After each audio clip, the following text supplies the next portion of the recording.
Hello, I'm Simon Richards. I'm the flower developer for Marks & Spencer's. I have the most fantastic job of bringing together some of the best flowers from around the world, and particularly this year, iconic British flowers. We're just arriving at Berry Lane Farm, where they're growing some of our peonies. And I'm looking forward to seeing the crop. We planted these peonies in September 2014. The soil types here is a light sandy soil with chalk, a very free draining, and that works really well for peonies. This is Sarah Bernard. It has got that lovely rich colour to the leaf. It's great to see the plants out in the field as well. To me, it's a kind of quintessential British flower, really. It just makes you think about summer.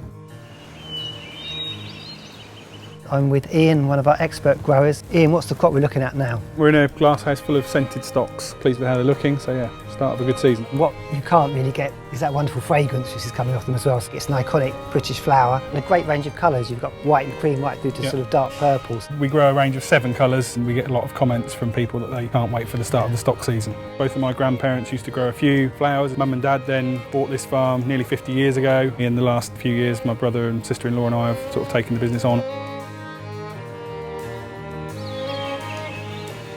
I'm here with Lauren from L&D Flowers and we're standing in a field of Sweet Williams. We're working with the Sweet Williams at the moment to try and go a little bit back to the classics that started it, getting a nicer feel over the bunch, a nicer selection of colours. We're lucky enough to be able to rotate between our flowers and between potato. They can leave a good lot of nutrients in the soil. And then when you plant the Sweet Williams, they've obviously got all that nutrients that's been left in the soil, so that helps them grow extra strong.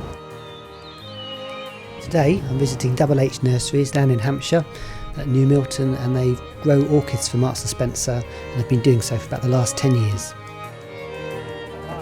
Nice to see you, thank you very much. The orchid family is actually the most diverse of all plant families.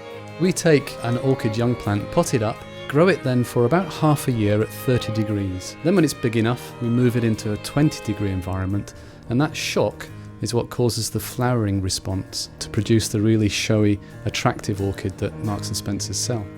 This year at M&S, our summer campaign is called The Taste of Britain. Well, we can't taste our flowers, so we've called ours the Blooms of Britain.